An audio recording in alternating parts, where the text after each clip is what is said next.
Hello guys, ito na pala yung aking nagawang bucket bag. So, dito na tayo mag-start sa ngayon. Ayan, dahil nakapost na ako before ng video about sa pag-start nito. So, yung ginawa ko dito is one chain and then half double crochet stitch. So, first time ko po itong ginawang bag. Ayan, bucket bag. Ayan.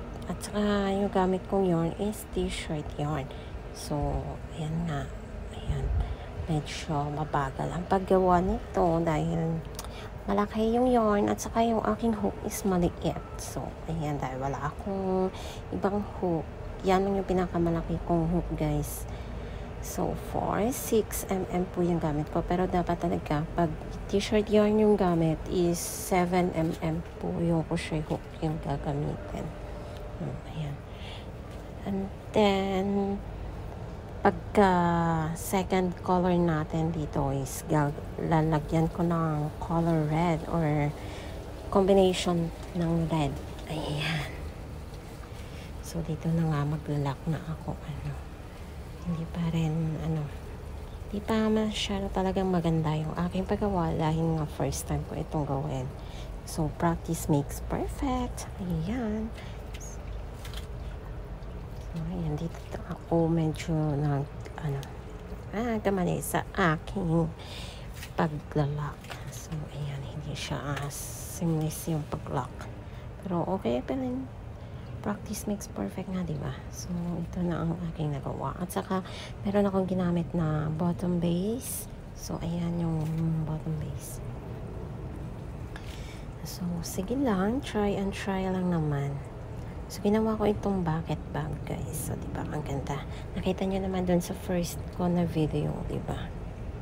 Yun yung outcome ng ginagawa kong bag. So, dito na nga tayo sa second natin na color. Ayan, yung red. So, combi natin. Combi, combination. Ayan. So, same pa rin yung ginagawa ko. Half double crochet stitch and then one chain. Ayan.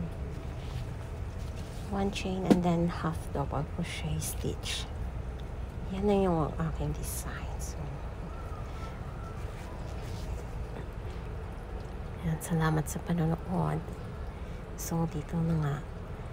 Practice muna si ako. Magiging ganito siya, guys. Para siya malambot. Kukumus natin dito. Ayan. Tapos lagyan natin ng string. Ayan. So, mamayang gabi, tatapos ko pa isang line. Isang row dito. At saka yung pang finishing niya. Ayan. Ay, ipa-fold yung kanya dito. Diba? Ay, ganun.